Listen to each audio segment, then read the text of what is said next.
সেদিন রাত ৯টা নাগাদ রতন সামন্ত দোকান বন্ধ করে বাড়ির দিকে রওনা দিল। সময়টা ফাল্গুন মাস হলেও শীত সামান্য রয়েছে। পথঘাট বেশ নির্জন। তাছাড়া পাড়াগায় ৭টা-৮টা বাজতেই জনমানব চোখে পড়ে না। রতন সামন্তর হাটে খুব বড় মুদির দোকান আছে, বেশ রমরমা চলে। এছাড়াও সুদের ব্যবসা আর একটা পোলট্রি ফার্ম আর গোয়ালে গরু ছাগল ইত্যাদি রয়েছে। রতন রোজ এই রাস্তা দিয়ে যাওয়া আসা করে, কিন্তু সেদিন যে কি হলো তা গোটা গ্রামবাসী সহ কেউ বুঝতে পারেনি। একটা শক্তপোক্ত মধ্যবয়স্ক লোককে কিসে যে ওভাবে ছিঁড়ে আঁতথালি করেছিল তা আজও সবার অজানা। রতন হাতে একটা টর্চ নিয়ে গুনগুন করে গান করতে করতে পথ চলতে লাগলো। বেশ কিছুটা আসার পর একটা ব্যাপার সে অনুভব করল। তার আশেপাশে ঝোপ থেকে একটা নিস্তব্ধতা আসছে। রাতে ঝিঁঝি পোকার ডাক শোনা যায়, কিন্তু হঠাৎ যেন সবকিছু চুপ হয়ে গেল। রতন ওদিকে কান্না দিয়ে আপন মনে পথ চলতে লাগলো। ঠিক যোগিনী পোতার কাছে আসতেই তার গায়ে যেন একটা শীতল বাতাস লাগলো। যোগিনী পোতা হলো একটি মাটির উঁচু ঢিবি। তার মধ্যে একটি বড় সড়ো পাকুড় গাছ আছে। গাছের গায়ে সিঁদুর দিয়ে টুকটাকও তন্ত্রমন্ত্র কিছু আঁকা আছে। গাছটার ও জায়গাটার বেশ বদনাম আছে। গাছের দিকে তাকালেই বুকটা যেন কেমন ছ্যাঁত করে ওঠে। গ্রামের অনেকেই বলে জায়গাটা নাকি ভালো নয়, ভূত প্রেত অপদেবতা ইত্যাদির ভয় আছে। রতন সেই অন্ধকারে দাঁড়িয়ে একবার গাছটার দিকে তাকিয়ে চোখ বুজে বিড়বিড় করতে লাগলো। তারপর যেই দুপা এগোতে যাবে অমনি একটা মিলি সুর ভেসে এলো। কেউ যেন তাকে ডাকছে মিহি গলায়। রতন চমকে ওঠে। ভয়ে আচমকা হাত থেকে টর্চটা পড়ে যায়। সে ঢোক গিলে বলল, কে কে কে ওখানে? কে? আমি রে, তোর বউ। বলে খিলখিল করে হেসে ওঠে। রতন মাটিতে পড়ে থাকা টর্চের আলোতে বিপরীত দিকে দেখলো একটা বড় সড়ো মূর্তি তার পেছনে 2 হাত তুলে দাঁড়িয়ে আছে। তার হাতের ছোচলো নখগুলো বেশ বোঝা যাচ্ছে। রতন ভয় পেয়ে চিৎকার করে ওঠে, ও মা গো, ও বাঁচাও, ও মা! বলে যেই এগোতে যাবে অমনি সেই প্রেত মূর্তি তার সামনে এসে দাঁড়ালো। একটা মিশমিশে কালো ভয়ানক প্রেত। চাঁদের আবছা আলোয় রতন দেখল নিকশ কালো চামড়ার একটা প্রেত মূর্তি। তার চোখ দুটো ধকধক করে জ্বলছে। তার দাঁতগুলো নৃশংস করাতের ফলার মতো। দাঁত দিয়ে 18 লালা পড়ছে, যেন কোনো শিকারকে সামনে পেয়ে তার জিভটা লক লক করছে। হাতের আঙুলের ডগায় ছুঁচলো নখ। রতন মাটিতে পড়ে ভয়ে কাঁপতে কাঁপতে বলল, আমাকে ছেড়ে দাও, আমি কিছু করিনি। সে প্রেতাত্মা হেসে উঠল আবার। ছেড়ে দেব না রে, অত সহজে তোকে ছাড়বো না। তোকে মেরে আমি তোর গরম কাঁচা রক্ত খাবো।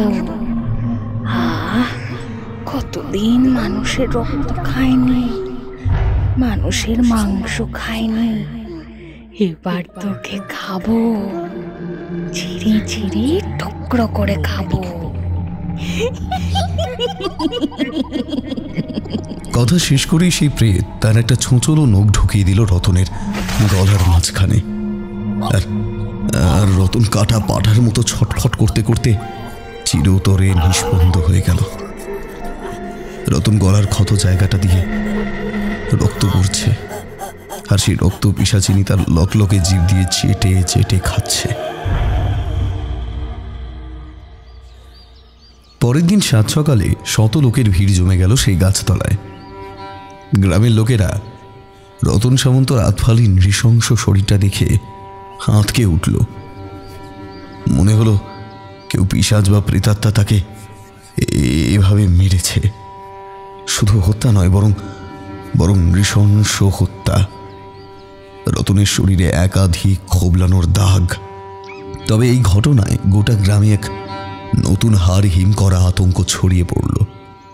গ্রামের আনাচে কানাচে গাছের পাতায় পাতায় যেন বিপদের ছাপ ওত পেতে বসল। তবে মৃত্যুর সেই সবে শুরু ছিল। এরপরেও যে কত লোকের প্রাণ গেল তার নতুন করে বলার নয়। গ্রামের প্রতিটা ঘরে মৃত্যুর কান্নায় ভেসে উঠল। সেদিন অফিস থেকে ফিরতেই মেসের ম্যানেজারবাবু নবকুমারবাবু একখানা চিঠি দিয়ে মনিতোষকে বলল, একটা চিঠি আছে মানে? চিঠি শুদ্ধ খামটা হাতে নিয়ে এসে সিঁড়ি দিয়ে উপরে উঠে গেল। তারপর ভালো করে মুখ হাত ধুয়ে এক কাপ চা নিয়ে বসলো। তারপর গরম চায় চুমুক দিয়ে চিঠিটা পড়তে শুরু করলো। চিঠি পাঠিয়েছে তার মামাতো ভাই সুপ্রতিম লাহা। বর্তমানে তারা পূর্ব মেদিনীপুরের মেছাদার শান্তিপুরে থাকে। লাহা পরিবার একসময় ওই গ্রামের জমিদার ছিল। তাদের শাসন ছিল প্রায় 100 বৎসর। সুপ্রতিমের দাদুর বাবা গ্রামের একজন সাধারণ কর্মী হয়ে আসেন, তারপর অনেক কিছু করেছে। সেকালের দুর্দণ্ড প্রতাপশালী ছিল তারা। যেমন দাপুটে তেমনই রমরমা কারবার ছিল। এখন আর সেসব নেই, তবে অনেক জমি জমা ও ভূসম্পত্তি রয়েছে। এখন লাহা পরিবারের বর্তমান জমিদার সুপ্রতিমের বাবা সমরেশ লাহা এবং বর্তমান গ্রাম পঞ্চায়েত তিনি। কিন্তু সমরেশবাবু দাপুটে নয়, বরং পিতা ও পিতামহের সম্পত্তি নিয়ে গরিব প্রজাদের মুখে হাসি ফুটিয়েছে। সে যাই হোক, মনিতোষ চিঠি পড়ে বিমর্ষভাবে বসে রইল, কারণ খবর ভালো নয়। শান্তিপুরের যোগিনীপোতা নামে একটি জায়গায় কোনো এক অপদেবতার সন্ধান পাওয়া গেছে এবং তাই নিয়ে সেখানে নরহত্যা হচ্ছে, তাই তাকে চিঠি লিখেছে। মনিতোষের সন্ধানে যদি কোনো তান্ত্রিক বা ওঝা থাকে তাকে নিয়ে একবার গ্রামে এসো, নতুবা বিপদ, এবং চিঠিতে কাতর অনুরোধ যত তাড়াতাড়ি সম্ভব চলে এসো। মনিতোষ চা শেষ করে চিঠিটা ভাঁজ করে টেবিলের উপরে রেখে দিল। তারপর উঠে বেশ কিছু সময় পায়চারি করতে করতে বিড়বিড় করে বলল, কাকে পাওয়া যাবে? কে আছে যে এই বিপদে সাহায্য করবে? হঠাৎ তার মাথায় যেন বিদ্যুৎ খেলে গেল। হ্যাঁ, উপায় হয়েছে। এই বিপদের মোকাবেলা একজন করতে পারেন, হরনাথ ঠাকুর। পুরো নাম হরনাথ চক্রবর্তী। অফিসে জরুরি চিঠি দিয়ে ঠিক 3 দিন পর দেশের বাড়িতে ফিরল মনিতোষ। কিন্তু ফিরে যে খবরটা পেল সেটা খুব একটা ভালো নয়, কারণ তখন হরনাথ ঠাকুর কি একটা কাজে উলুবেরিয়ে গেছে। ফিরবে, তবে আরো দিন 2 লাগবে।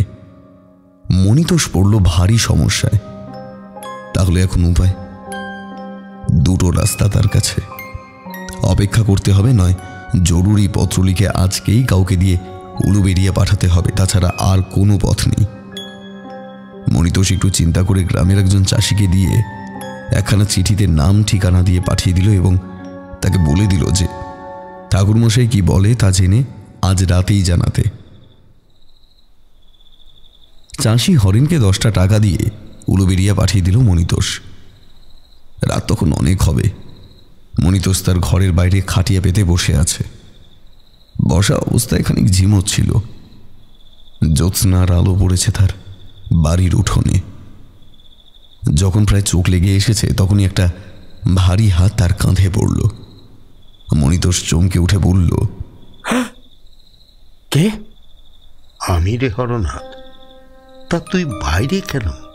ভেতরে গিয়ে বিশ্রাম কর। না, মানে আপনার অপেক্ষাতেই ছিলাম ঠাকুর। সব শুনেছি, চিন্তা করিস নে। ওদের বড় বিপদ ঠাকুর। বিপদের কি আছে? নিশ্চয়ই ওদের কোনো পাপের ফল, না হলে এসব অপঘাত হয় না রে। সে যাই হোক, তোর সঙ্গে কাল এই ব্যাপারে কথা বলবো। আজ বিশ্রাম কর। কলকাতা থেকে এসছিস, একটু যা বিশ্রাম কর। বলে মনিতোষের মাথায় সামান্য হাত বুলিয়ে হরনাথ তার বাড়ির দিকে চলে গেল। আর মনিতোষ 2 হাত জড়ো করে হরনাথের উদ্দেশ্যে প্রণাম করে রওনা দিল বাড়ির ভেতর। পরের দিন সকালবেলা হরনাথের গলার ডাক শুনে ঘুম ভাঙল মনিতোষের। সে চোখ রোগড়ে উঠোনে খাটিয়াতে এসে বসল, সঙ্গে হরনাথ ঠাকুর। তারপর সেই রহস্যময় চিঠির বর্ণনা দিয়ে তাকে বলল, না গেলে হবে না ঠাকুর, ওরা খুব ভয়ে আছে।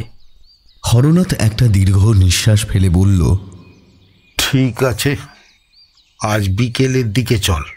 এখন তো আমার কোনো কাজও নেই। আচ্ছা ঠাকুরমশাই, কাল তো হরেনকে আপনার খোঁজে পাঠিয়েছিলাম, কই সে তো আপনার সাথে এলো না? না, সে আমার আগেই এসেছিল। আমি তাকে বলেছিলাম কাউকে কিছু না জানাতে। একেবারে সরাসরি ফিরব। তুই ওসব নিয়ে ভাবিস না। নে, আজ বিকেলে খাওয়া দাওয়া সেরে বিশ্রাম নে। আমি বিকেলে একেবারে গরুর গাড়ি নিয়ে হাজির হব, বুঝলি? হরনাথ ঠাকুর চলে গেল। মণিতোষ উঠে কাঁধে গামছা নিয়ে নিমডাল দিয়ে দাঁতন করতে করতে নদীতে স্নান করতে গেল। তখন বিকেল 4টে হবে। গরুর গাড়ি নিয়ে হাজির হলো হরনাথ। মণিতোষ দাওয়ায় বসেছিল। হরনাথকে দেখে তার মুখে হাসি দেখা গেল। মা বাবাকে প্রণাম করে গরুর গাড়িতে চেপে বসল মণিতোষ। গাড়োয়াল গাড়ি ছাড়ল। তাদের শান্তিপুর পৌঁছতে প্রায় 8টা বেজে গেল, কারণ চৈতন্যপুরের কাছে গাছ পড়ে বিপত্তির সৃষ্টি হয়েছিল। তারপর স্থানীয় লোকের তৎপরতায় সেই গাছ সরিয়ে তারপর আবার গাড়ি ছাড়ে। তবে হরনাথের মুখ ভার, কারণ এটা একটা বিপদের সংকেত, ঘোরতর বিপদ।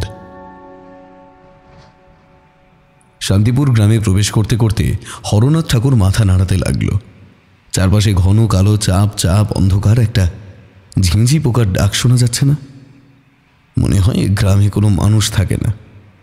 মণিতোষ চাঁপা গলায় বলল, ঠাকুর, আর একটু গেলেই সেই যোগিনী পোতা পড়বে। হরনাথ গম্ভীর গলায় বলল, ভয় পাস না, তুই শুধু আমার পিছু পিছু আয়। তারা যোগিনী পোতার সামনে আসতেই একটা শীতল বাতাস বয়ে গেল সর্বাঙ্গে। মনে হলো যেন হঠাৎই হাওয়ার আবির্ভাব। হরনাথ ঠাকুর বিড়বিড় করে মন্ত্র বলে চলেছে। ওম নরসিংহায় নমঃ, ওম নরসিংহায় নমো নমঃ, ওম নরসিংহায় নমো নমঃ। বলে থুতু ফেলে সেই পথ অতিক্রম করলে। তবে অন্ধকারে ঠিক বোঝা গেল না জিনিসটা কি ছিল। সদর দরজায় কড়া নাড়তেই বাড়ির সবাই চমকে উঠল। বাড়ির ভেতর থেকে ভয়ার্ত গলায় প্রশ্ন এলো, কে কে বাইরে? আমি রে শুভ, মণিতোষ দা, দরজাটা খোল। শুভ সুপ্রতিমের ডাকনাম। একজন চাকর দরজা খুলে দিল, বলল, আসুন দাদাবাবু। তারা ভেতরে প্রবেশ করল। হরনাথের চোখে সুপ্রতিমের চোখ পড়া মাত্রই সুপ্রতিম অবাক হয়ে চেয়ে রইল। হরনাথের মুখে স্মিত হাসি। ঠাকুর মশাইয়ের মুখে এমন কিছু আছে যা দেখলে মনে প্রসন্নতা আসে, যেন সব দুঃখের শেষ হয়ে যায়। সুপ্রতিম তাকে যত্ন করে বসালো, তারপর কিছু জলও যোগ করতে দিল। খাওয়া সেরে হরনাথ ঠাকুর বলে উঠল, না, আজ আমি কিছু শুনবো না। কাল সকালে যা বলার বলিস, তবে ভয় পাস না, আমি আছি। রাতে একই ঘরে থাকার ব্যবস্থা হলো হরনাথ ও মণিতোষের। সকালবেলা ঘুম থেকে উঠে স্নান ও সূর্য প্রণাম করে দাওয়ায় তক্তপোষে বসল হরনাথ। মণিতোষ খানিকটা পর উঠে এলো। বেলা 9টা নাগাদ তাদের বৈঠকখানায় খাবার ব্যবস্থা করা হলো। আয়োজন সামান্য, নারকেল ও চিনি মাখানো মুড়ি। খাওয়া শেষ করে কাঁসার থালায় হাত ধুতে ধুতে বলল, এবার গোটা ঘটনাটা সবিস্তারে নির্ভয়ে বল, কোনো কিছু গোপন করবি না। একজন চাকর খাবার থালাগুলো নিয়ে গেলে পরে সুপ্রতিম কাহিনী শুরু করল। যে ঘটনাটা বলতে চলেছি তা আমার কানে শোনা এবং চোখে দেখা, আর সেই ঘটনাটা আমার সারা জীবন মনে থাকবে। আমাদেরই গ্রামে অনেক দিনের শাসন। আগে পিতামহ তার বাবা ছিলেন, এখন আমার বাবা এই গ্রামের প্রধান। কিন্তু তাদের 3 পুরুষের আমলে এমন নৃশংস কাণ্ড কোনোদিন ঘটেনি। যেন যেন কোনো পিশাচ গোটা গ্রামটাকে গ্রাস করছে একটু একটু করে। কোথাও কিচ্ছু নেই জানেন, কিন্তু হঠাৎই মানুষ মরতে শুরু করে। ভালো লোক বা খারাপ লোক তার কোনো বিচার নেই, যাকে হাতের সামনে পায় তাকে হত্যা করে। এই ঘটনার প্রথম শিকার হয় এক বৃদ্ধা, নাম মালতী মিদ্যা। মালতী মিদ্যা বিধবা, তার স্বামী অনেকদিন আগেই গত হয়েছে। গ্রামে এর বাড়ি ওর বাড়ি কাজ করে তা চলে যাচ্ছিল। একদিন রাতের দিকে হঠাৎ একটা চিৎকারের শব্দ পেয়ে আমাদের ঘুম ভেঙে যায়। মনে হলো কোনো মেয়ে মানুষ বিপদে পড়ে কাঁদছে। আমরা অনেকেই বাইরে বেরিয়েছিলাম। ভালো করে খেয়াল করে বুঝলাম শব্দটা আসছে মালতী মিদ্যার ঘর থেকে। ব্যাপার কি দেখার জন্য আমরা ওর বাড়িতে গেলাম, কিন্তু গিয়ে দেখি সে ঘরে কেউ নেই। আর সারা ঘর জুড়ে একটা ধস্তাধস্তির চিহ্ন। আমরা এদিক ওদিক কিছু জায়গায় দেখে ফিরে আসি, কিন্তু কিচ্ছু দেখতে পাইনি। পরের দিন সকালে একটা গোলমালে হঠাৎ ঘুমটা ভেঙে গেল। মনে হলো কেউ যেন কিছু দেখে আর্তনাদ করছে। আমি, বাবা, আরো কয়েকজন উঠানে বেরিয়ে এলাম। দেখলাম সবাই ওই যোগিনীপতার রাস্তাটার দিকে যাচ্ছে আর বলছে, আহা গো, বুড়িটা প্রাণে মারা গেল। আমরাও তাদের অনুসরণ করলাম। গিয়ে দেখি এক নারকীয় দৃশ্য। বৃদ্ধা মালতী দেবীর রোগা জীর্ণ কুঁজো শরীরটা গলায় দড়ি দেওয়া অবস্থায় যোগিনীপতার পাকুড় গাছটাতে ঝুলছে, তার জিভ বেরিয়ে আছে। দৃশ্যটা দেখে আমার বুকটা ছাদ করে উঠল। অনেকের মধ্যে একটা কোলাহল শুরু হয়ে গেল। আমরা সবাই ভারী অবাক হয়েছি জানেন, কারণ কাউকে তো বিনা কারণে মারা হয় না। তাছাড়া বৃদ্ধা কারো কোনো ঝামেলায় থাকে না, একা মানুষ। কিন্তু তারই সর্বনাশ কে করলো? পরে বেলার দিকে ডোমপাড়া থেকে ডোম আনিয়ে তার মৃতদেহটাকে সৎকার করা হয়। সেই ছিল শুরু। এর পরের ঘটনাটা ঘটে ঠিক অমাবস্যার দিন। বৃদ্ধা মালতীর কোনো ছেলে ছিল না বলেই তার এক ভাইয়ের ছেলে শ্রাদ্ধ করে। বাবা যাবতীয় খরচা দেয়। ঠিক শ্রাদ্ধের 3 দিন পর ছিল অমাবস্যা। সেই অমাবস্যাতে আরো একটি মৃত্যু হয়। আমাদের বংশী মাঝি সেই রাতে নদীর পাড়ে নৌকা বেঁধে ফিরছিল। সঙ্গে ছিল তার একটা পোষা নেড়ি কুকুর ভুলো। রাতে গুনগুন করে গান গাইতে গাইতে দুজনেই পথ চলছিল। বংশী মাঝির এক হাতে লণ্ঠন আর এক হাতে লাঠি ছিল। তারা দুজনেই যখন যোগিনীপতার পাকুড় গাছটার সামনে এলো, হঠাৎ কুকুরটা ঘেউ ঘেউ করতে শুরু করলো। আর বংশীর গায়ের রোম খাড়া হয়ে গেল। কুকুরটা এমন ঘেউ ঘেউ করছে কেন? ওকে কিছু দেখতে পাচ্ছে? বংশী চোখ বুঝে বিড়বিড় করে আবার সেই পথ চলতে যাবে, আর তখনই ঘটল বিপত্তি।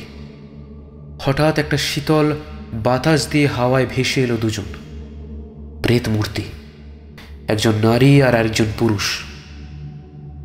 তাদের মুখের বিকৃতি মোটেও ভালো নয়। চোখগুলো ধকধক করে জ্বলছে। তাদের নৃশংস দাঁত বেরিয়ে আছে কড়াতের ফলার মতন।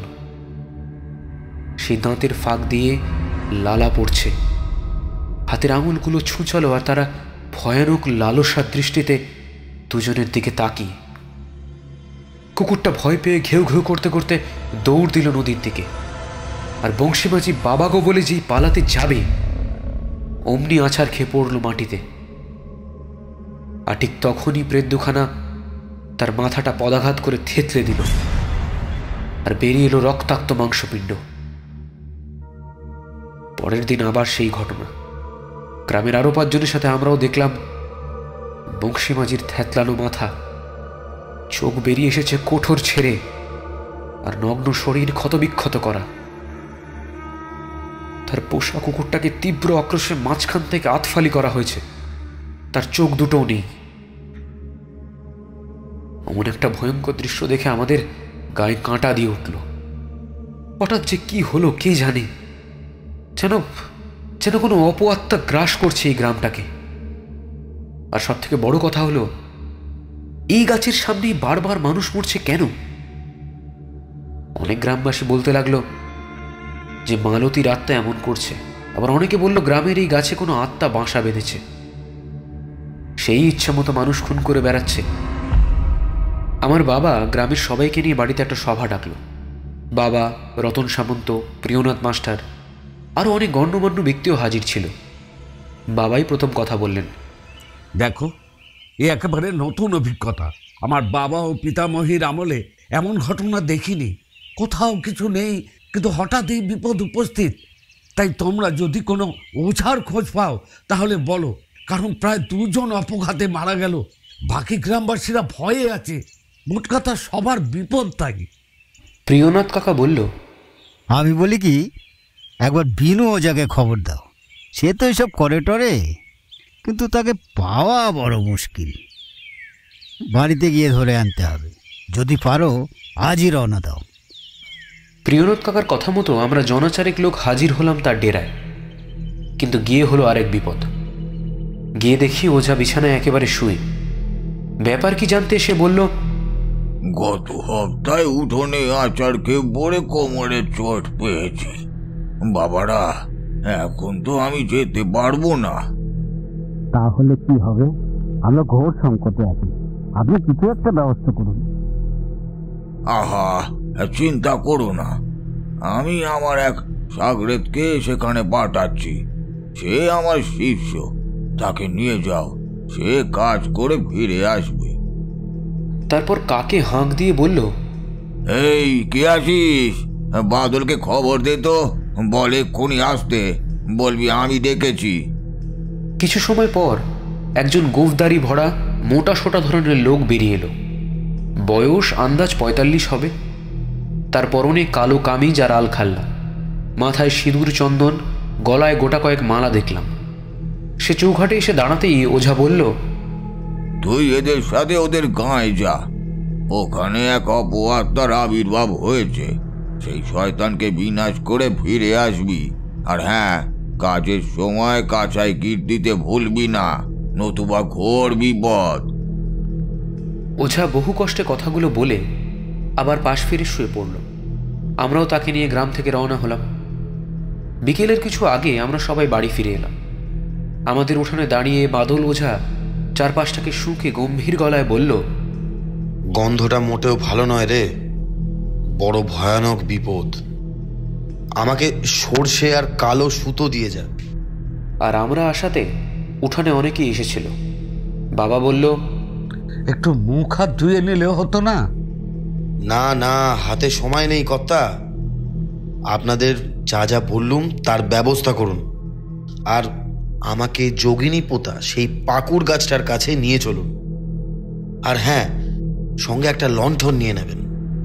আমরা ওঝার কথা মতো সমস্ত কিছু জোগাড় করলাম এবং যোগিনীপোতায় পৌঁছলাম। আমাদের কারোরই যাওয়ার ইচ্ছে ছিল না, কিন্তু ওঝার আদেশ অমান্য করা যাবে না, তাই গেলাম। ওঝা সর্ষে আর কালো সুতো আর লণ্ঠন নিয়ে বলল, এবার তোরা ফিরে যা, আমি কাজ করব। তোরা কেউ এদিকে আসবি না, আর কেউ ডাকলেও না। দরজায় খিল এঁটে বাড়ির ভেতরে থাকবি। যা এবার। আমরা চলে এলাম। ওঝা বিড়বিড় করে মন্ত্র বলে তার কাজ শুরু করলো। কিন্তু আসার সময় একটা ব্যাপার আমার চোখে পড়ছে, যে ওঝা কাছায় গিট না বেঁধে কাজে বসলেন। কিন্তু আসার সময় সে ওঝা বলেছিল যে কাছাতে গিট বেঁধে বসবি। আমরা যখন ফিরে এলাম তখন চাপ চাপ অন্ধকার নেমেছে। রাত তখন অনেক হবে। আমরা যে যার ঘরে বসে আছি। হঠাৎ বাইরে বোমা ফাটার মতো শব্দ হলো। মনে হলো শব্দটা আসছে যোগিনীপোতার দিক থেকে। আর পরক্ষণেই একটা ধুলোর ঝড় উঠল। প্রথমে শোঁ শোঁ বাতাস, তারপরেই যেন ঝড় আছড়ে পড়ল। সে কি ভয়ানক রাত ঠাকুরমশাই! থেকে থেকে বিদ্যুৎ চমকাচ্ছে, ঘন ঘন বজ্রপাত, আর তার সাথে তুমুল বৃষ্টি। বড় বড় গাছপালা আছড়ে পড়ছে, বাড়ির জানলা দরজা আছড়ে পড়ছে, বন্ধ দরজা খুলে যাচ্ছে। আর সেই হাওয়ায় দূর থেকে একটা খিক খিক করে হাড় হিম করা হাসি ভেসে আসছে। বাড়ির মা মেয়েরা সবাই ভয়ে চিৎকার করতে লাগলো, যেন সবকিছু এখনই এক মুহূর্তে শেষ হয়ে যাবে। বাবা মৃদু স্বরে বলতে লাগলো, হে ঈশ্বর, শান্তি দাও, রক্ষা করো এই বিপদ থেকে। হে মধুসূদন, বাঁচাও বাঁচাও। টানা 1 ঘন্টা পর ঝড় থামলো, কিন্তু বৃষ্টি সমানে হয়েই চলেছে। আমরা বড়ই ব্যাকুল হয়ে উঠলাম, কারণ বাদল হচ্ছে যোগিনীপোতার কাছে। কি করছে সে? প্রাণে বাঁচবে তো? বৃষ্টি থামলো মাঝরাতে, তবে আমরা সাহস পেলাম না বাইরে বেরোতে। সেই রাতটা কোনো রকমে জেগেই কাটিয়ে দিলাম, কিন্তু কারোর ঘুম হলো না। পরের দিন সকালবেলা আমরা গেলাম যোগিনীপোতার কাছে, কিন্তু গিয়ে দেখি আবার সেই দৃশ্য। বাদল ওঝার কাটা মুন্ডুটা হাঁ হয়ে মাটিতে পড়ে, এবং তার জিভটা নেই, শুধু আতঙ্কিত চোখে মুখটা হাঁ হয়ে আছে। তার শরীরটা নেই, আর সারা গাছে রক্ত লেগে, মানুষের কাঁচা টাটকা রক্ত। মনে হয় কিছুক্ষণ আগেই কেউ এই কাজটা করেছে। আমরা দ্বিতীয়বার শিউরে উঠলাম। অনেক গ্রামবাসী ভয়ে সেখান থেকে চলে গেল। তারপর থেকে ওই জায়গা দিয়ে কেউ আর ভুলেও আসতো না, কিন্তু যারা আসতো তারা প্রাণ হারাতো। এরপর রতন সামন্ত, বিশ্বদিন্দা, স্কুল মাস্টার প্রিয়নাথ কাকা মারা গেল। কারো গলার নলিতে ছুঁচালো নখ বিধিয়ে দিয়েছে, বা কারো শরীরটা আধফালি। কিন্তু গত 12 দিন আগে যা দেখেছি সেও ভয়ঙ্কর বটে। কি দেখছিস তোরা? ভয়ার্ত গলায় সুপ্রতিম বলল, সেই রাতে আমি ওর আমার দুজন বন্ধু ছাদে গিয়েছিলাম। অনেক গল্প করবার পর যখন নামবো, তখন আমার বন্ধু অতীন একটু দূরে আঙুল দেখিয়ে বলল, ওটা কি বলতো মনি? আকাশে জ্যোৎস্নার আবছা আলোয় দেখলাম একটা লম্বা চওড়া কালো মানুষ মাথা নিচু করে কি যেন খাচ্ছে, বড় তৃপ্তির স্বরে খাচ্ছে। তারপর মুখটা তুলতেই আমাদের বুকের রক্ত হিম হয়ে গেল। আমার বুকে কেউ যেন হাতুড়ি পিটতে শুরু করেছে। আমি আর আমার 3 বন্ধু আতঙ্কিত ও বিস্ফারিত চোখে দেখলাম একজন কালো মানুষ বটে, তার শরীরটা ছেলের আর মুন্ডটা বসানো একজন পেতনির, সেই মালতী বিদ্যার। আর শরীরটা খুব সম্ভবত বাদল ওঝা, কারণ তার পরনের আলখাল্লাটা সেদিন ছিল। আমার সেদিনকার কথা মনে পড়ে গেল। বাদল ওঝার শরীরটা পাওয়া যায়নি, শুধু কাটা মুন্ডুটা ছিল।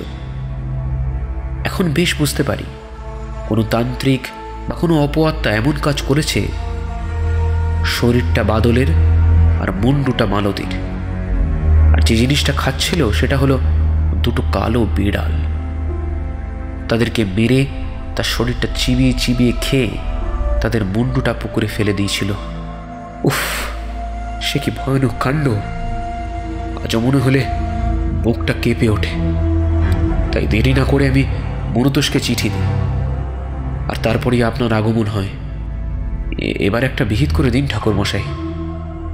এতটা বলে একটা দীর্ঘ নিঃশ্বাস ফেলে কথা শেষ করলো সুপ্রতিম। তখন বেলা হয়েছে, বাইরে উঠোনে চড়া রোদ পড়েছে।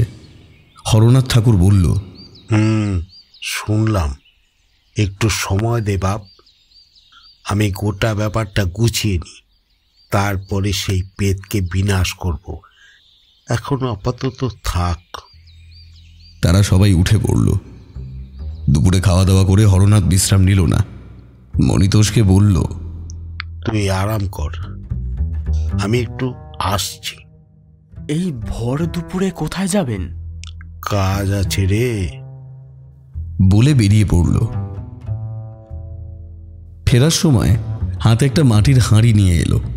হাঁড়িতে সিঁদুর দিয়ে স্বস্তিক আঁকা আর 3টে কড়ি বসানো। ঠিক সন্ধ্যার মুখে সুপ্রতিম, মনিতোষ ও হরনাথ বৈঠকখানায় বসলো। তাদের জন্য চাল ভাজা আর ছোলা ভাজা এলো। হরনাথ বলল, সুপ্রতিম, খবর একটা খুব ভালো বুঝছি না। এক আসন্ন বিপদের গন্ধ পাচ্ছি, এবং গণনা এও বলছি খুব শিগগিরই একটা কালো ঝড় তোদের বাড়িতে আসতে পড়বে। তোকে যা বলছি মন দিয়ে শোন। মনিতোষ বাক্য ব্যয় না করে শুনতে লাগলো। প্রথমেই বলে রাখি, তোদের এই গ্রামে কোনো কাপালিকের বাস আছে, তাকে খুঁজে বের করতে হবে।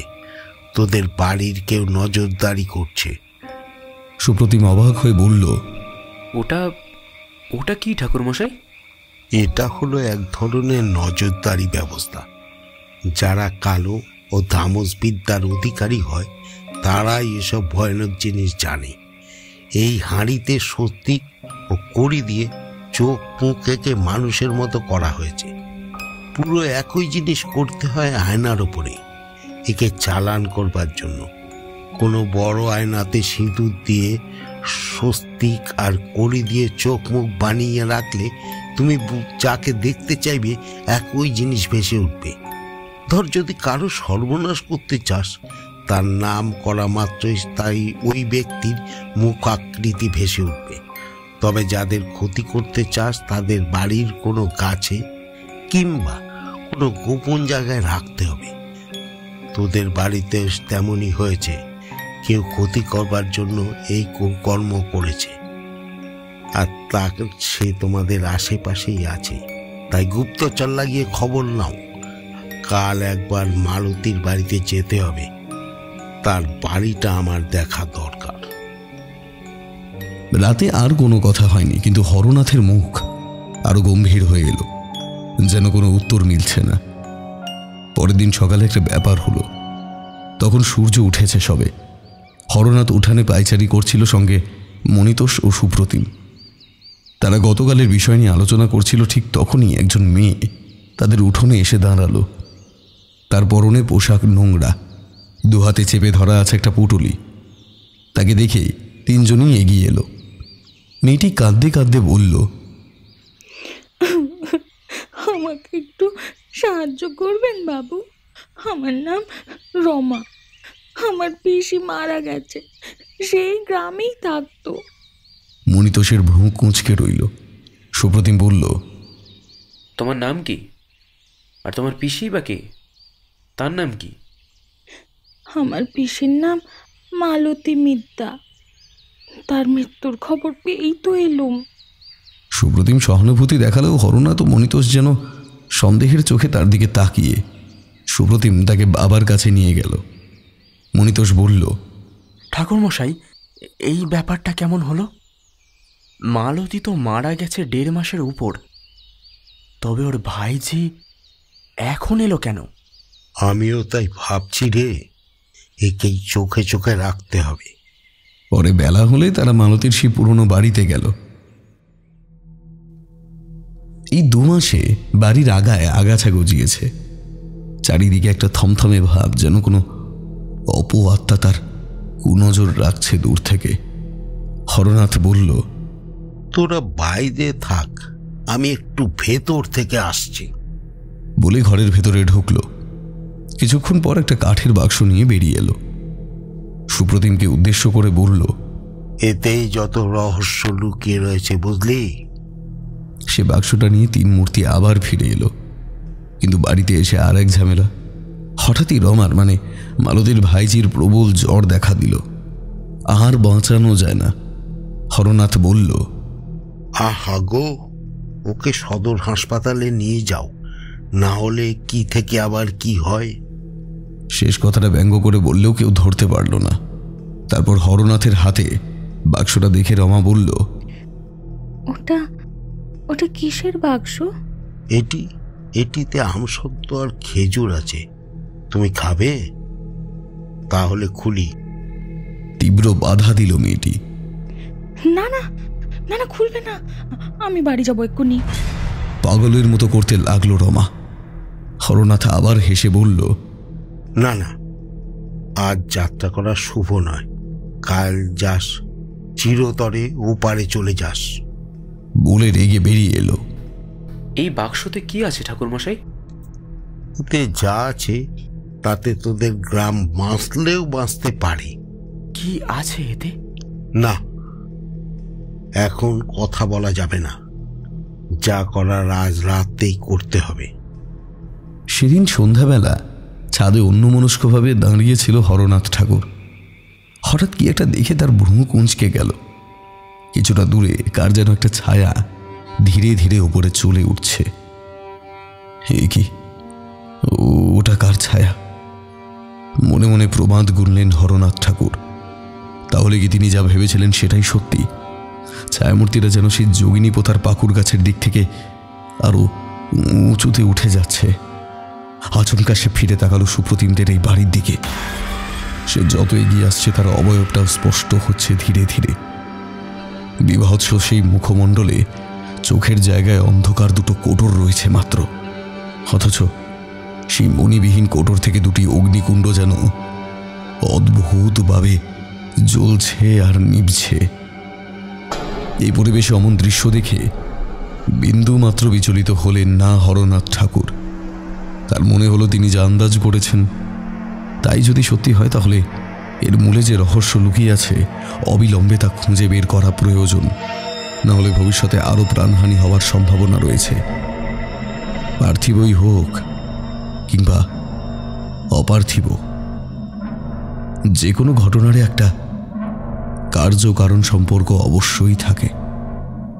সেই কারণটা অনুসন্ধান করতে পারলেই সমস্যার সমাধান হবে। তাই তিনি মনস্থির করলেন, দায়িত্ব যখন নিয়েই নিয়েছেন, যেভাবেই হোক এই গ্রামকে এই ভয়ঙ্কর অপশক্তির কবল থেকে মুক্ত করবেন। তাতে যদি তার কোনো বিপদ হয় তো তাই হোক, সবই মায়ের ইচ্ছা। সকলই তোমার ইচ্ছা, ইচ্ছাময়ী তারা তুমি, তোমার কর্ম তুমি করো মা, লোকে বলে করি আমি। শ্যামা সঙ্গীত গেয়ে মা তারাকে স্মরণ করলেন হরনাথ ঠাকুর মশাই। হঠাৎ তার নাকে একটা কটু গন্ধ এসে লাগলো, মাংস পচা গন্ধ। সম্বিত ফিরে পেলেন তিনি। দেখলেন ছায়ামূর্তিটা সুপ্রতিমদের বাড়ির কাছে পৌঁছে গেছে প্রায়, কিন্তু ভেতরে প্রবেশ করার মুহূর্তে তিনি মন্ত্রোচ্চারণ শুরু করলেন। ও বেতালাশ্চ, পিশাচাশ্চ, রাক্ষসাশ্চ, সরীসৃপা, অপসংস্কৃতা। হরনাথ হাসলেন। মন্ত্রশক্তি কাজ করেছে। একটা অপার্থিব বিকট চিৎকারের সাথে গন্ধটা মিলিয়ে গেল ধীরে ধীরে। সারা রাত ভাবনা চিন্তা করে ভোরের আলো ফোটার অনেক আগেই তিনি বাড়ি থেকে বেরিয়ে হাঁটা শুরু করলেন। একদম শেষ প্রান্তে গ্রামের শ্মশান। রাত তখন দ্বীপ্রহর। আকাশ ফর্সা হতে দেরি নেই, তাই সময় অবশিষ্ট ছিল তার হাতে। তিনি এগিয়ে চললেন শ্মশানের দিকে। তার মন বলছে মালতীর ঘর থেকে পাওয়া ওই কাঠের বাক্সের সাথে যে রহস্য জড়িয়ে আছে তার উত্তর পাওয়া যাবে ওই শ্মশানের কোনো স্থানে। কিছুটা পথ হেঁটে যোগিনী পোতার সেই পাকুর গাছটার কাছে পৌঁছতেই বিশ্রী গন্ধটা ঘনীভূত হলো আবার। কাউকে কোথাও দেখা যাচ্ছে না, শুধু গন্ধ পাওয়া যাচ্ছে। হরনাথের জীবনে এরকম অভিজ্ঞতা এই প্রথম নয়। তিনি ভালো করেই জানেন ওই অপশক্তি এই মুহূর্তে তার আশেপাশে অদৃশ্য হয়ে লুকিয়ে আছে। তিনি পূর্বেই গাত্রবন্ধন করে নিয়েছিলেন। এমন সময় একটা হাড়হীন করা হাসি কানে এলো তার। গাছ থেকে কি যেন একটা লাফিয়ে পড়ল। দুটো জ্বলন্ত চোখ তাকে তাড়া করে বেড়াচ্ছে, কিন্তু তিনি তা অগ্রাহ্য করেই এগিয়ে চলেন নির্দিষ্ট গন্তব্যের দিকে। আরো অনেক বাধা বিপত্তির মধ্য দিয়ে তিনি গ্রামের শ্মশানে এসে পৌঁছলেন। শ্মশানে এই মুহূর্তে কেউ নেই। কোনো এক অভাগা বা অভাগীর একটাই চিতা জ্বলছে মাত্র, কিন্তু শ্মশান যাত্রীদের চিহ্ন নেই। কোনো রকমে আগুনটুকু দিয়েই সটকে পড়েছে বোধহয়। সময় যেন থমকে গেছে সেখানে। একটা বায়ু শূন্য দম চাপা পরিবেশ। হরনাথ ঠাকুর এদিক ওদিক খুঁজে একটা শেওড়া গাছের কাছে পৌঁছলেন। 100 বৎসরের বুনো বট, ছাতিম, ঝোপঝাড় ইত্যাদিতে ঠাসা চারপাশ। তার মধ্যে একটা অশ্বত্থ গাছের আড়ালে কেউ বসে আছে। আশেপাশে ছেঁড়া তোষক, বালিশ, খাট ইত্যাদি পড়ে। তার সাথে রয়েছে পচা ফুল, মালা ইত্যাদি। পুঁতিগন্ধে ভারী হয়ে উঠেছে শ্মশানের বাতাস। গাছের আড়ালে একটা মৃতদেহ শোয়ানো রয়েছে। উপাচার, যন্ত্র, আয়োজন ইত্যাদি দেখে বোঝা যায় খানিক পরেই সব সাধনা শুরু হবে। অন্ধকারেও একটা নিজস্ব আলো থাকে আকাশে।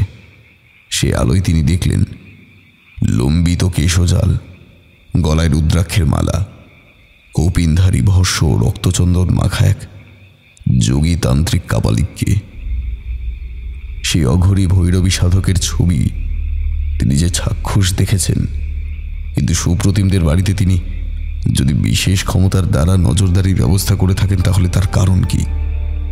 তিনি কি নিজেই এই কাজ করেছেন, নাকি কাউকে দিয়ে তাদের ক্ষতি সাধনের চেষ্টা করে চলেছেন?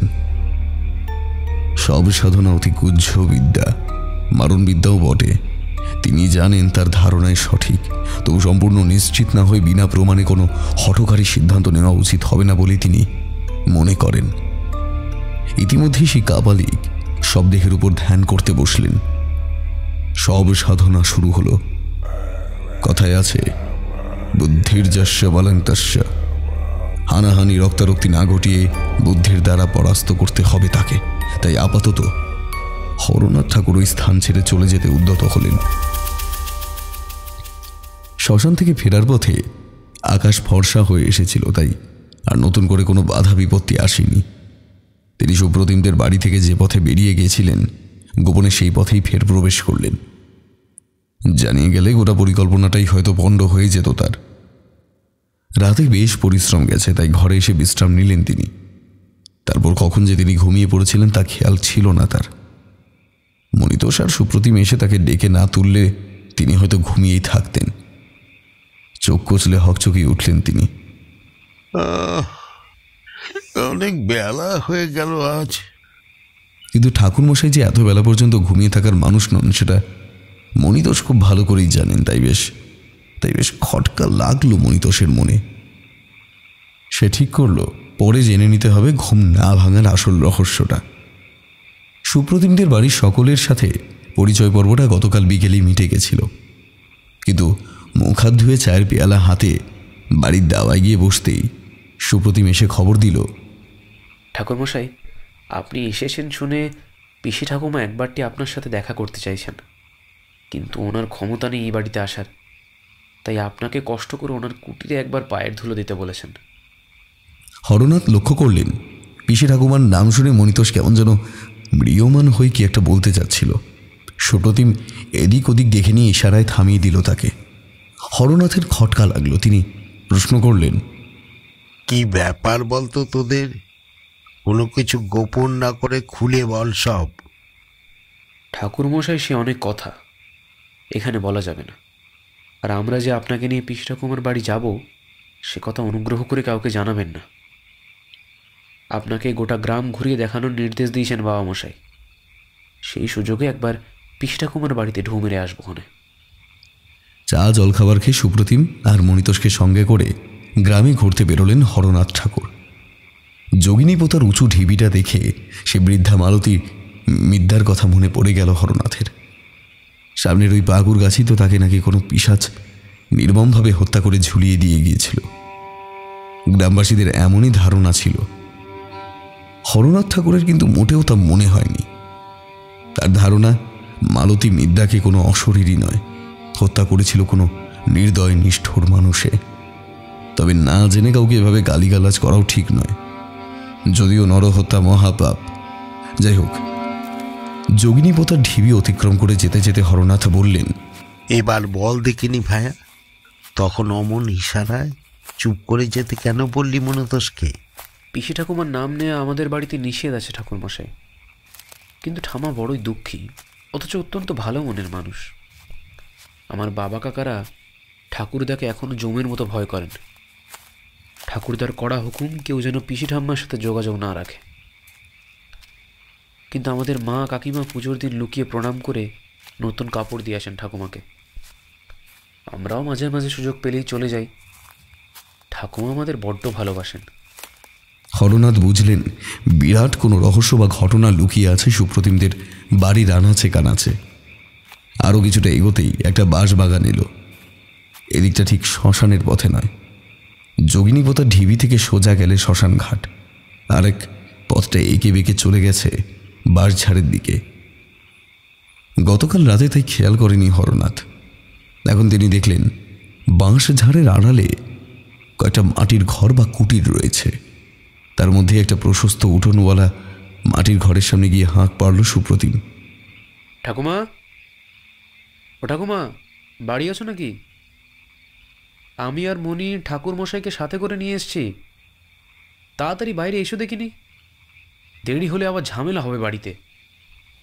হাঁকডাক শুনে যিনি বেরিয়ে এলেন তাকে দেখে চমকে উঠলেন হরনাথ। তবে কোনো বাক্য ব্যয় না করে প্রথমে সেই অশীতিপর বৃদ্ধার পায়ে হাত দিয়ে প্রণাম করতে উদ্যত হলেন। কিন্তু বৃদ্ধা সঙ্গে সঙ্গে পা সরিয়ে ছিটকে গেলেন বিদ্যুৎ স্পৃষ্টের মতন। হরনাথ অবাক হয়ে গেলেন। পিসি ঠাম্মা বললেন, আমায় প্রণাম করনি বাবা, প্রণাম করনি।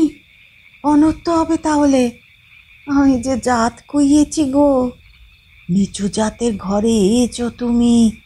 আমি অচ্ছুত, আমার যে ও বাড়িতে যাবার আর মুখ নেই কো।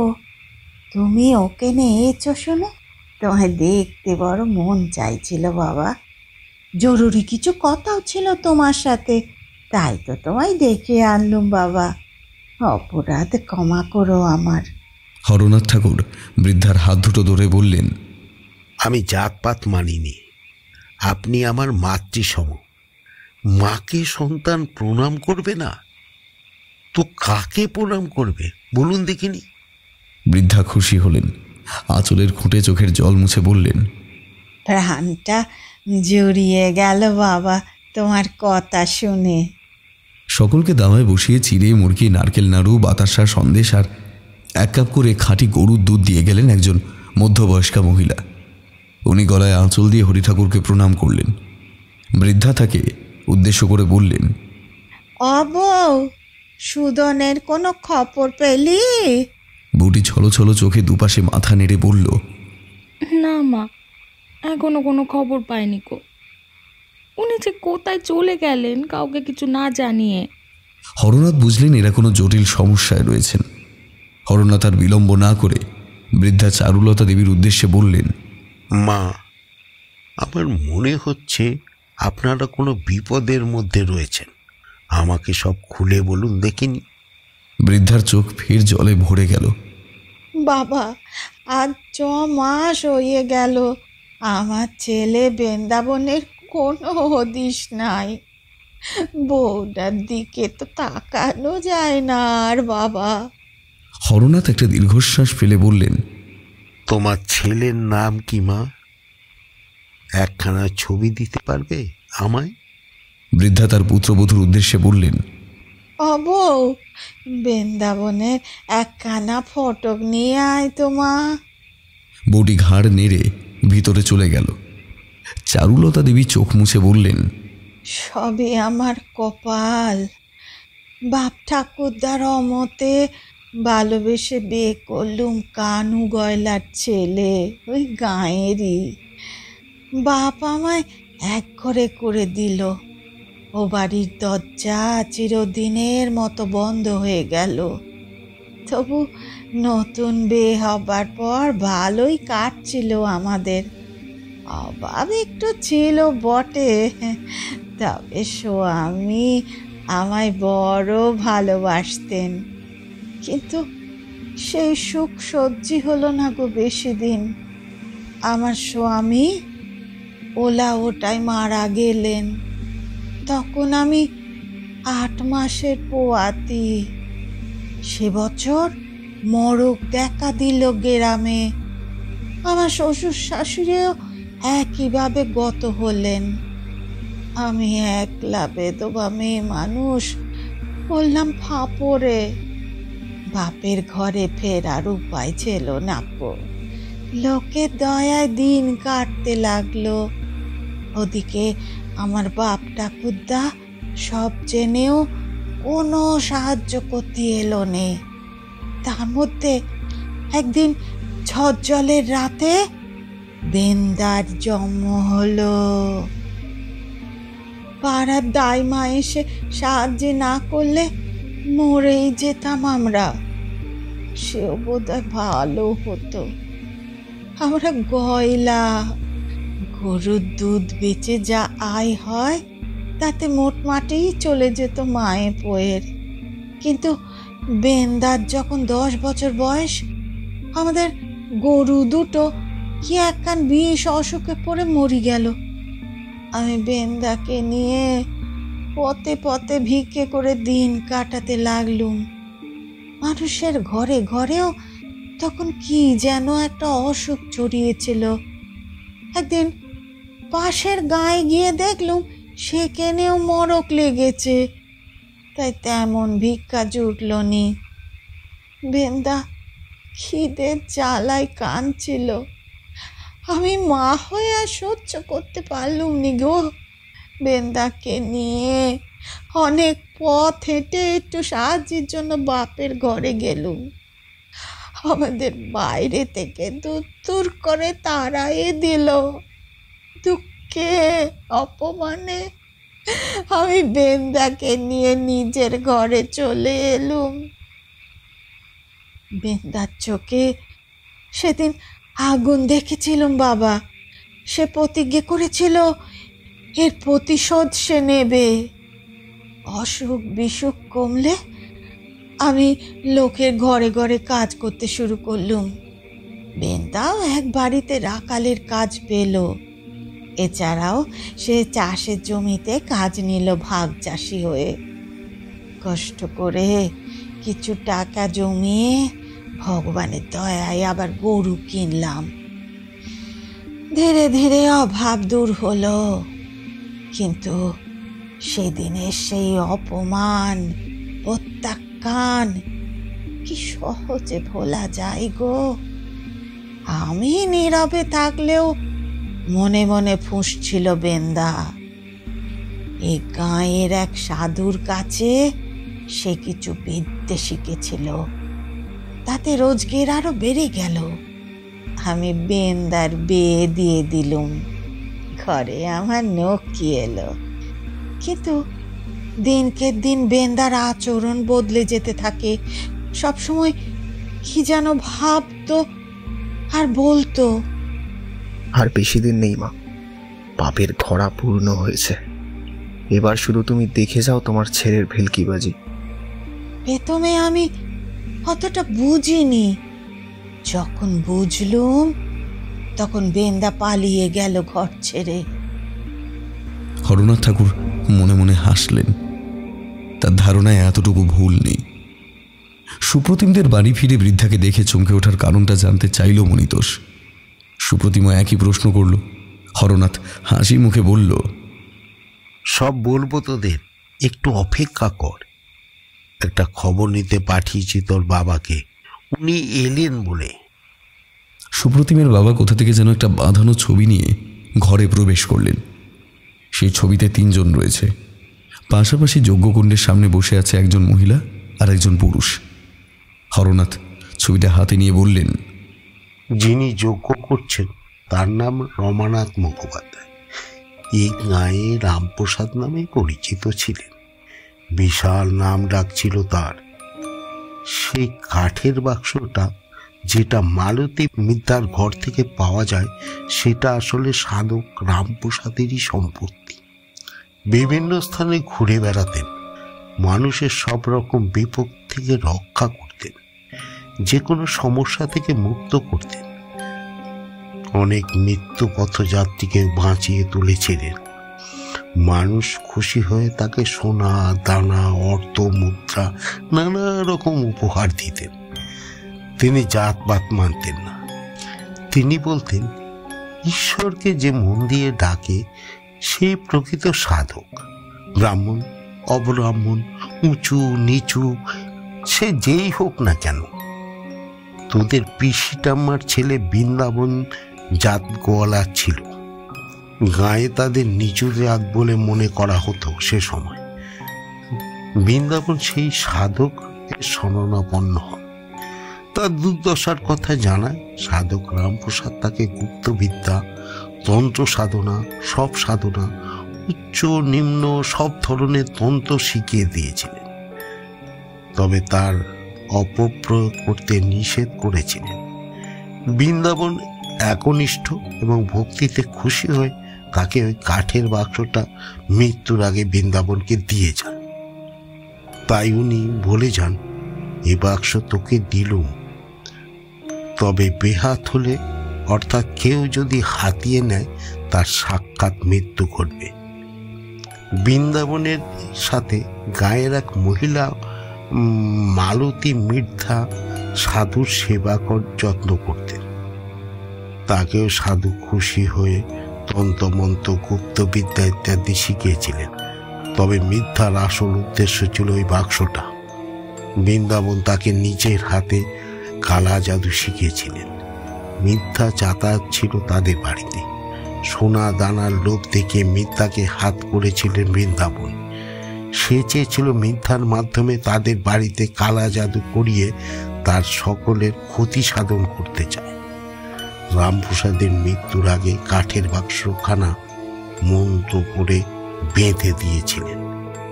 সেখানে লেখা ছিল, তোর মরণ আসন্ন, যাতে তার প্রিয় ও শিষ্য বৃন্দাবন কিংবা কোনো অসৎ সাধক ছাড়া বাক্সটা অন্য কেউ খুললেই তার মৃত্যু ঘটবে, সেই ব্যবস্থাই করে রেখে যান। তিনি জানতেন মিথ্যা একদিন লোভে পড়ে ওটা হাতিয়ে নিতে চাইবে। তার মৃত্যুর পর মিথ্যা সেটা হাতিয়ে নিয়ে নিজের বাড়িতে লুকিয়ে রাখে। সে ঘুণাক্ষরেও টের পায়নি যে ওটা একটা মন্ত্রপ্রুত বাক্সে পরিণত হয়েছে। তা খুলতেই তার মৃত্যু অবধারিত। সেটা হাতিয়ে নেওয়ার দুদিন পরে এক অমাবস্যার রাতে বৃন্দাবন নৃশংসভাবে হত্যা করে মিথ্যা মালতীকে। তারপর তার দেহটাকে পাকুড় গাছে ঝুলিয়ে দেয়। ফলে মৃত্যুর পর মালতী মিথ্যা পরিণত হয় দুরাত্মা অপশক্তিতে। কোনো পিশাচ গ্রাস করেনি শান্তিপুর গ্রামকে। যোগিনীপোতার আসল পিশাচিনী হলো ওই মালতী মিথ্যা। বৃন্দাবন তামস বিদ্যার কালো বিদ্যার পারদর্শী ছিল। মালতী মিথ্যাকে হত্যা করার আগেই তাকে দিয়ে বাড়ির উঠোনে ওই আম গাছের পাতা আর ডালপালার আড়ালে হাঁড়িটাকে বেঁধে রাখার ব্যবস্থা করেছিল। সেদিন যে হাঁড়িটা বের করে তোদের দেখালাম, তার গায়ে স্বস্তিক ও কড়ি দিয়ে চোখ মুখকে মানুষের মতো করা হয়েছে। অনুরূপভাবে একটা আয়নাতেও সিঁদুর ও স্বস্তিক ও কড়ি দিয়ে চোখ মুখকে নজর করা ক্ষতি সাধনের ব্যবস্থা করা হয়েছে। এবার বুঝলি কে বা কেন তোদের সবার ক্ষতি করবার জন্য চেষ্টা করছে নজরদারি করে? মণিতোষ বলে উঠল, ওই বৃদ্ধা মালতী মিদ্যাই তো যোগিনী পোতার প্রেত হয়ে গাঁয়ের মানুষকে মারছে, তাই তো? কিন্তু ওর ওই ভাইঝির পরিচয় দিয়ে সেদিন যে এসেছিল, সেই মেয়েটি কোথায় গেল? তাকে তো আর দেখতে পেলাম না। তাছাড়া ওই কাঠের বাক্সটা দেখে ওরকম ভয় পেয়ে পালাবার তাল করলো কেন? হরনাথ ঠাকুর হেসে বললেন, এবার তোরাই বল দেখি। হ্যাঁ, সুপ্রতিম গালে হাত দিয়ে ভাবতে বসেছে দেখে মণিতোষ ওর মাথায় টোকা মেরে বলল, ধুস, বুদ্ধিটা তোর এখনো পাগলো না রে ভাই। আরে ওই বুড়ি মালতীর প্রেতাত্মাই সেদিন ওর ভাইঝির রূপ ধরে এসেছিল। মরার পরেও ওর লোভ যায়নি, বাক্সটা নিতে এসেছিল, বুঝলি এবার বোকা? কিন্তু ওই কাঠের বাক্সে এমন মন্ত্র পড়ে রাখা ছিল যাতে জীবিত কি মৃত যে অবস্থাতেই সে আসুক, বাক্সে হাত দিলেই সে ভস্মীভূত হয়ে যাবে। তাই ভয়ে সে পালিয়ে গিয়েছিল। সুপ্রতিম চমকে উঠল মণিতোষের কথা শুনে। ইস, সত্যি কি বোকা আমি! এই সহজ কথাটা মাথা দিয়ে আসেনি আমার। হে, আর কোনো খটকা আছে তোদের? এমন সময় কোত্থেকে একটা ঝোড়ো হাওয়া এসে ঝাপটা মারল তাদের। আকাশ দিব্যি পরিষ্কার, ফাগুনের সন্ধ্যা, ফুরফুরে দক্ষিণা হাওয়ার সময়, অথচ ঝোড়ো ঠান্ডা বাতাস আসছে কোথা থেকে। হঠাৎ একটা বিশ্রী মাংস পচা গন্ধে গা গুলিয়ে উঠল সকলের। সঙ্গে হাড় হিম করা অট্ট হাসি। লকলকে জিভ আর ধারালো দাঁত মুখ নিয়ে জ্বলন্ত চোখে এগিয়ে আসছে যোগিনীপোতার পাকুড় গাছের সেই পিশাচিনী মালতী মিদ্যার অশুভ আত্মা। ভয়ে চিঁচিয়ে উঠল সকলে। মালতী মিদ্যার আত্মা হঠাৎ যেন দ্বিগুণ শক্তি সঞ্চয় করে তাদের দিকে ধেয়ে আসছে। হরনাথ তাকে বাধা দেওয়ার আগেই সে তার গলা টিপে ধরল। তিনি চেষ্টা করছেন মন্ত্রোচ্চারণ করতে, কিন্তু কিছুতেই পারছেন না। দম বন্ধ হয়ে আসছে তার। এখনই হয়তো জিভটা বাইরে বেরিয়ে ঝুলবে। হায় হায় করে উঠল সবাই। ইতিমধ্যে গোটা গ্রামে আতঙ্ক ছড়িয়ে পড়েছে। হরনাথ ঠাকুরকে ছাড়া তাদের রক্ষা কে করবে? অথচ আজ তিনি নিজেই বন্দী হয়ে আছেন। চারুলতা দেবী খবর পেয়ে তার বাপের ভিটে ছুটে এসেছেন প্রায় 50 বছর পরে। তাকে দেখে অবাক হয়ে গেল সবাই।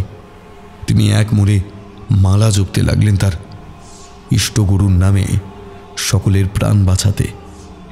ঈশ্বর ছাড়া এই পরিস্থিতিতে আর কেউ যে রক্ষা করার নেই।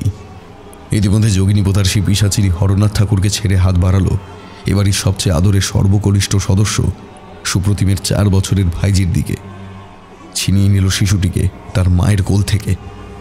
শিশুটি ভয় চিৎকার করে কেঁদে ওঠে। বুক ফাটা আর্তনাদ করে লুটিয়ে পড়ে শিশুটির মা। আর সেই সরল নিষ্পাপ শিশুটির কান্না যোগিনী পোতার আকাশ বাতাস কাঁপিয়ে প্রবেশ করে ছাই ভস্য মাখা এক শ্মশানবাসীর কর্ণকুহরে। তার ধ্যান ভঙ্গ হয়। মায়ের আদেশ পেয়ে কৌপিন সম্বল তিনি পথ চলতে শুরু করেন। কাঁধে ঝোলা, এক হাতে ত্রিশূল আর অন্য হাতে কমণ্ডলু, কপালে তার রক্ত তিলক আঁকা। বাড়ির উঠোনে পা দিতেই মাটিতে কম্পন শুরু হয়। সুপ্রতিমদের বিশাল বাড়িটা থরথর করে কেঁপে ওঠে। রাতচরা পাখিরা আতঙ্কে উধাও হয়ে যায়। পিশাচিনীও ছটফট করতে থাকে। সে তখন সবেমাত্র শিশুটিকে গিলে খেতে উদ্যত হয়েছিল। সাধক ওম ক্রিং কালিয়া নমঃ, ওম কাপালিকে নমঃ এই মন্ত্র পাঠের সাথে সাথে কমণ্ডলু থেকে মন্ত্রপুত জল নিয়ে এসেই পাপাত্তার দিকে ছুড়ে দিতেই তার তেজ কমে এলো।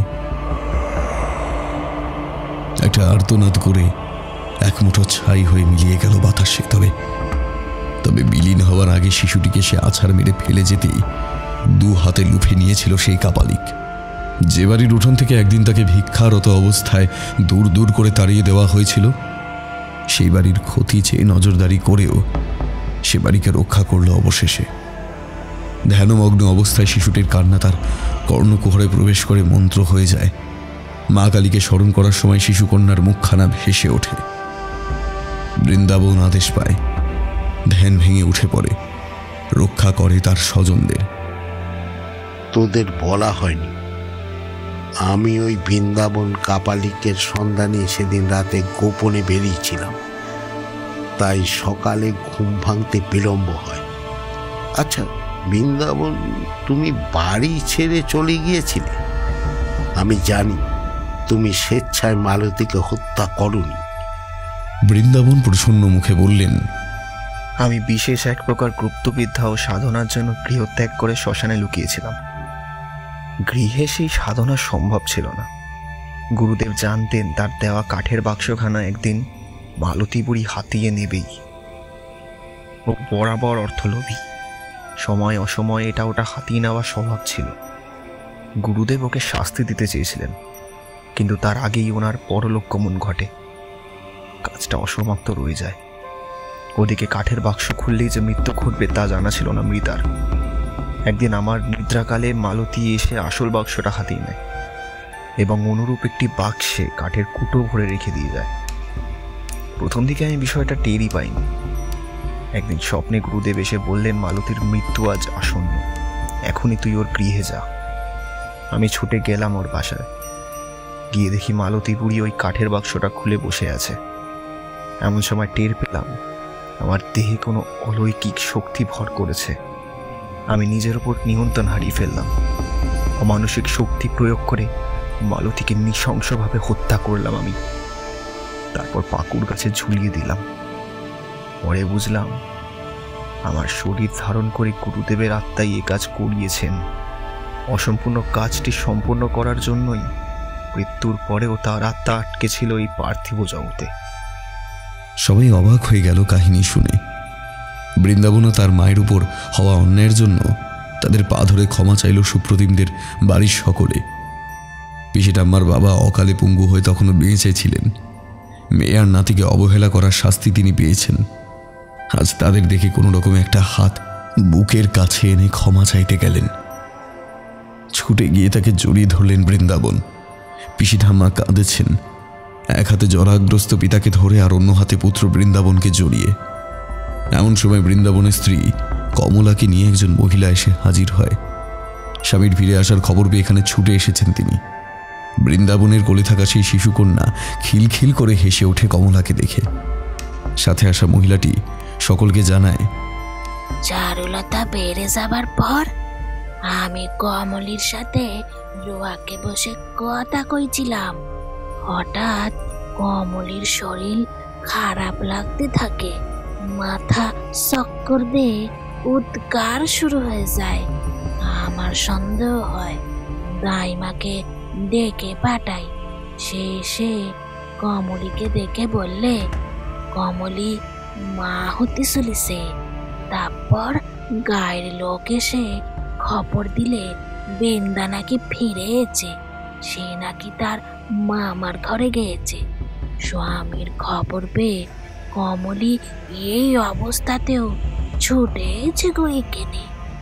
বিয়ের পর বহু বছর পেরিয়ে গেছে, তবু কোনো সন্তান আসেনি কমলার কোলে। বৃন্দাবন এমন একটা খুশির খবর শুনে মায়ের নাম নিলেন। বাড়ির সকলের সব দুঃখ ভুলে আনন্দে মেতে ওঠে আবার।